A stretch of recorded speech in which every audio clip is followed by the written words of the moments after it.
सबसे पहली कैटेगरी है समय और काल से संबंधित। देखिए, दोपहर के बाद का समय उसे अपराह्न कहते हैं।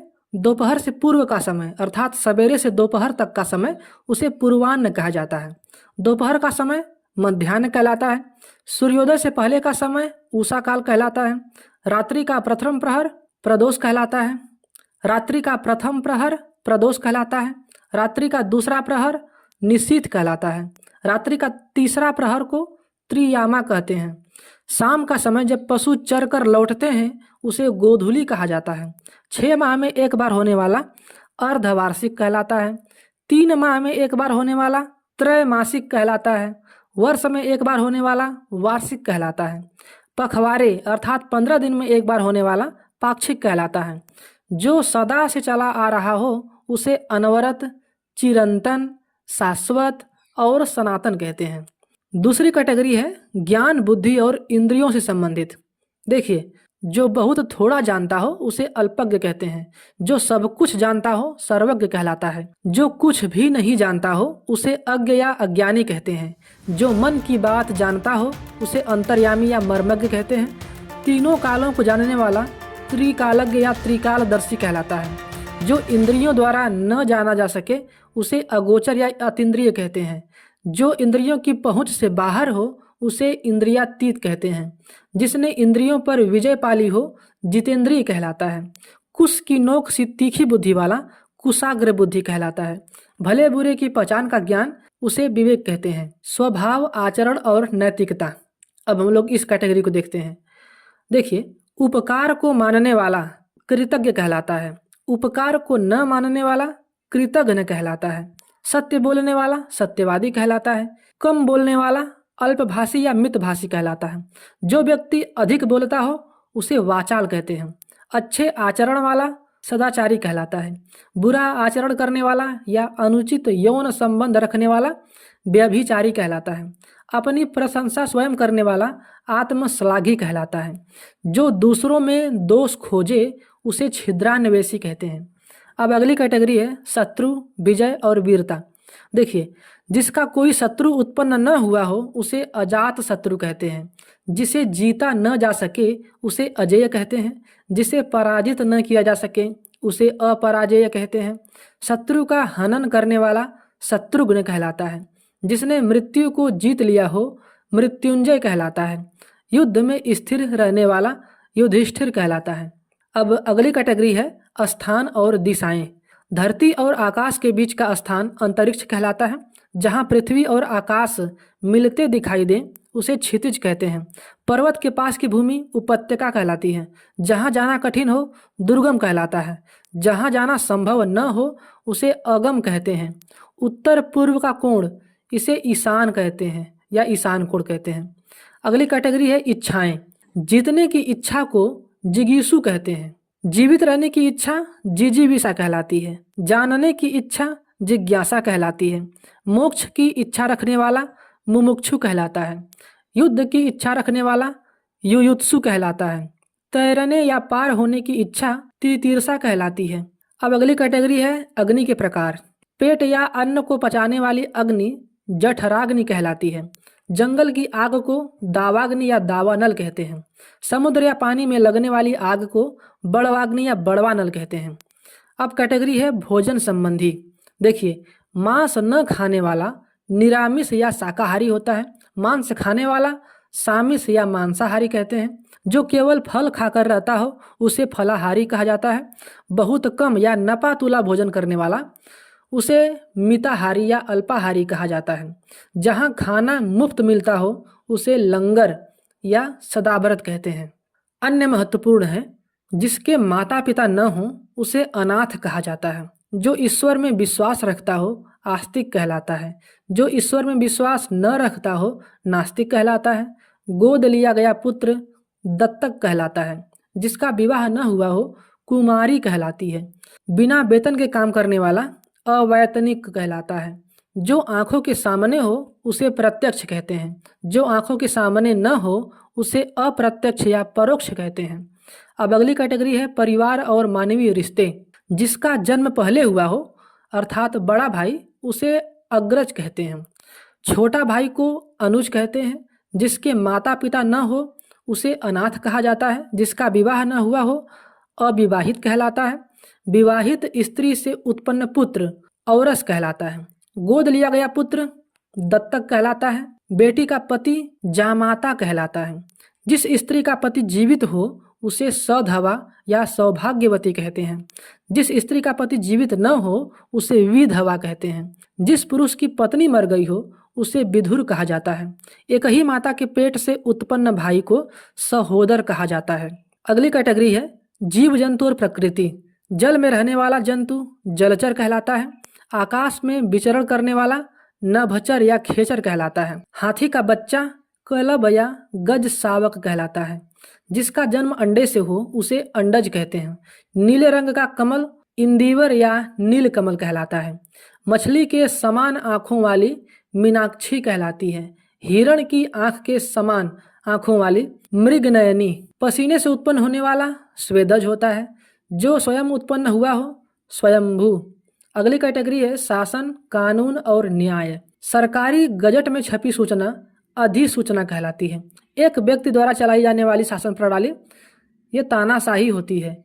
अधिकार या कब्जे में आया हुआ अधिकृत कहलाता है। जो कानून के प्रतिकूल या विरुद्ध हो उसे अवैध या अविधिक कहते हैं।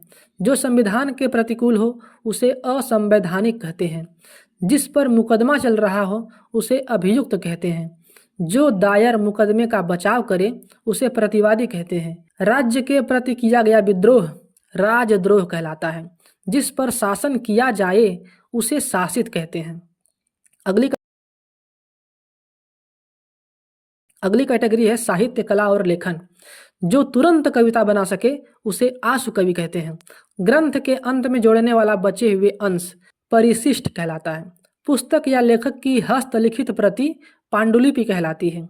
गद्य पद्य मिश्रित रचना को चंपू कहते हैं। किसी गूढ़ विषय की बृहद टीका को भाष्य कहते हैं। दीवार पर बने चित्र को भित्ति चित्र कहते हैं। जो व्याकरण को जानने वाला हो उसे वैयाकरण कहते हैं। ऐसी कविता जो पद्य के अंतिम अक्षर से प्रारंभ हो उसे अंत्याक्षरी कहते हैं। कार्य और व्यवसाय। अत्यंत लगन व परिश्रम वाला अध्यवसायी कहलाता है। जो हिसाब किताब की जांच करता हो अंकेक्षक कहलाता है। पुरुष जो अभिनय करता हो उसे अभिनेता कहते हैं। जो किसी वस्तु के गुण दोष की आलोचना करे उसे आलोचक कहते हैं। मिठाई बनाकर बेचने वाले को हलवाई कहा जाता है। जो लेखा जोखा रखता हो उसे लेखाकार कहते हैं। मार्ग दिखाने वाला पथ प्रदर्शक होता है। अगली कैटेगरी है यात्रा और निवास। इधर उधर घूमते रहने वाला क्या कहलाता है? यायावर। जो इधर उधर से घूमता फिरता आ जाए उसे आगंतुक कहते हैं। जो अपनी जन्मभूमि छोड़कर विदेश में रहता हो प्रवासी कहलाता है। पैर से मस्तक तक आपाद मस्तक कहलाता है। घोड़े पर सवार व्यक्ति अश्वारोही कहलाता है। मार्ग के लिए नाश्ता या भोजन पाथेय कहलाता है। गुरु के समीप रहने वाला विद्यार्थी अंतेवासी कहलाता है। अब अगली कैटेगरी है स्थिति और आकार। जिसका कोई आकार न हो निराकार कहलाता है। जिसकी कोई सीमा न हो असीम या असीमित या सीमातीत कहलाता है। जिसके टुकड़े न हो सके अखंड कहलाता है। टूटे फूटे पदार्थ के बचे टुकड़े भग्नावशेष कहलाता है। जो एक जगह से दूसरी जगह न ले जाया जा सके उसे अस्थावर कहते हैं। जो नष्ट होने वाला हो नश्वर कहलाता है। अगली कैटेगरी है धार्मिक एवं आध्यात्मिक शब्दावली। ईश्वर में विश्वास रखने वाला आस्तिक कहलाता है। ईश्वर में विश्वास नहीं रखने वाला नास्तिक कहलाता है। विष्णु संबंधी या उस संप्रदाय के नियमों पर चलने वाला वैष्णव कहलाता है। शिव की उपासना रखने वाला शैव कहलाता है। जिसकी धर्म में निष्ठा हो धर्मनिष्ठ कहते हैं। यज्ञ करने या कराने वाला याज्ञिक कहलाता है। हवन की वस्तु हवि कहलाती है। जो पाप पुण्य से रहित हो केवल आत्मा कहलाता है। शारीरिक विशेषताएं और स्वास्थ्य। जिसके सिर पर बाल न हो गंजा कहलाता है। जिसके एक ही आँख हो एकाक्ष कहलाता है। जिसका कोई अंग दोषपूर्ण या बेकार हो विकलांग कहलाता है। लंबे या बड़े उदर या पेट वाला लंबोदर कहलाता है। जिसके दांत न जमे हों उदंत कहलाता है। कृश या दुबला शरीर वाला छीड़काय कहलाता है। भूख से आकुल को क्षुधातुर कहते हैं। छूत या संसर्ग से फैलने वाला रोग संक्रामक कहलाता है। अगली कैटेगरी है युद्ध और शस्त्रास्त्र। जिसके हाथ में चक्र हो चक्रपाणी कहलाता है। जिसके हाथ में वज्र हो वज्रपाणी कहलाता है। जिसके हाथ में शूल हो शूलपाणी कहलाता है। ध्वनि सुनकर चलाया जाने वाला बाण शब्द भेदी कहलाता है। छिप कर आक्रमण करने वाला छापामार कहलाता है। सेना के ठहरने का स्थान छावनी या शिविर कहलाता है। जहाँ सेना रहती हो उसे सैन्यवास कहते हैं। जिस पर आक्रमण न किया गया हो अनाक्रांत कहलाता है। अगली कैटेगरी है भवन स्थान और निर्माण, बिल्डिंग्स एंड स्ट्रक्चर्स। जहाँ सिक्के ढाले जाते हैं टकसाल कहलाता है। रानी के रहने का स्थान रनिवास कहलाता है। जहाँ अपराधी रखे जाते हों उसे कारावास कहते हैं। पत्ते की बनी हुई कुटी पर्णकुटी कहलाती है। जहाँ नाटक खेला जाता है या अभिनय होता है उसे रंगमंच या रंगशाला कहते हैं। गायों के रहने का स्थान गौशाला या गोष्ठ कहलाता है। दो धाराओं या नदियों के मिलन का स्थान संगम कहलाता है। अगली कैटेगरी है आर्थिक और व्यय संबंधी, इकोनॉमिक एंड एक्सपेंडिचर। कम खर्च करने वाला मितव्ययी कहलाता है। व्यर्थ या अनुचित खर्च करने वाला अपव्ययी कहलाता है। जिसके पास कुछ भी न हो अकिंचन कहलाता है। जिसके पास करोड़ों रुपए हों करोड़पति कहलाता है। किसी कार्य के लिए दी जाने वाली आर्थिक सहायता अनुदान कहलाती है। मूल्य घटाने की क्रिया अवमूल्यन कहलाती है। वह व्यक्ति जो अपने ऋणों को चुकाने में असमर्थ हो दिवालिया कहलाती है। जिसने ऋण चुका दिया हो उसे उऋण कहते हैं। अगली कैटेगरी है स्त्री और नायिका भेद। प्रिय बोलने वाली स्त्री प्रियम वदा कहलाती है। कमल के समान आंखों वाली कमल नयनी कहलाती है। अच्छी आंखों वाली स्त्री सुनयना कहलाती है। हाल की ब्याही और सील वाली नायिका नवोढ़ा कहलाती है। जिसका पति परदेश गया हो प्रोसित पतिका कहलाती है। कृष्ण पक्ष में प्रेमी से मिलने जाने वाली नायिका कृष्णाभिसारिका कहलाती है। बहुत पढ़ी लिखी स्त्री सुशिक्षिता कहलाती है। अगली कैटेगरी है वैचारिक और दार्शनिक, आइडियोलॉजिकल एंड फिलोसॉफिकल। जो स्वयं का मत मानने वाला हो उसे आत्मभिमत कहते हैं। प्रत्येक पदार्थ को क्षणिक और नश्वर मानने वाला अनित्यवादी कहलाता है। कठिनाइयों से भागने की प्रवृत्ति वाला मतवाद पलायनवाद कहलाता है। अवसर के अनुसार बदल जाने वाला अवसरवादी कहलाता है। बहुत से देवताओं की उपासना का सिद्धांत बहुदेववाद कहलाता है। जो किसी चीज पर आसक्त न हो अनासक्त कहलाता है। अगली कैटेगरी है तुलना और मात्रा, कंपैरिजन एंड क्वांटिटी। जिसकी तुलना न की जा सके अतुलनीय कहलाती है। जिसके समान कोई दूसरा न हो अद्वितीय कहलाता है। जिसकी कोई उपमा न हो अनुपम कहलाता है। अत्यंत बढ़ा चढ़ा कर कहना अतिशयोक्ति कहलाता है या अतियुक्ति कहलाता है। इतना कि जो पर्याप्त हो उसे इत्यलम कहते हैं। जो प्रमाण से सिद्ध हो सके प्रमेय कहते हैं। जिसकी गहराई का पता न हो अगाध या अथाह कहलाता है। अगली कैटेगरी है वाणी और अभिव्यक्ति, स्पीच एंड एक्सप्रेशन। जिसे शब्दों में न कहा जा सके अकथनीय कहलाता है। जिसे वाणी द्वारा व्यक्त न किया जा सके अनिर्वचनीय कहलाता है। जिसका वर्णन न हो सके उसे अवर्णनीय कहते हैं। जो बात वर्णन के परे हो उसे वर्णनातीत कहते हैं। कही बात को बार बार दोहराना पिष्ट पेषण या पुनरुक्ति कहलाता है। एक एक अक्षर तक अक्षर सह कहलाता है। जो केवल कहने सुनने के लायक हो उसे औपचारिक कहते हैं। अगली कैटेगरी है सामाजिक और सार्वजनिक। सर्वसाधारण से संबंध रखने वाला सार्वजनिक कहलाता है। नगर में रहने वाला नागरिक कहलाता है। गांव में रहने वाला ग्रामीण कहलाता है। जिसे समाज या जाति से निकाल दिया गया हो बहिष्कृत कहलाता है। बहुत से लोगों की मिलकर एक राय उसे बहुमत कहते हैं। जिसकी बहुत चर्चा हो रही हो उसे बहुचर्चित कहते हैं। लोक में प्रचलित गीत लोकगीत कहलाती है। अगली कैटेगरी है भविष्य और संभावना। जो भविष्य में होने वाला है भवितव्य कहलाता है। आगे होने वाला भौगोलिक कहलाता है या भावी कहलाता है। अवश्य होने वाला अवश्यंभावी कहलाता है।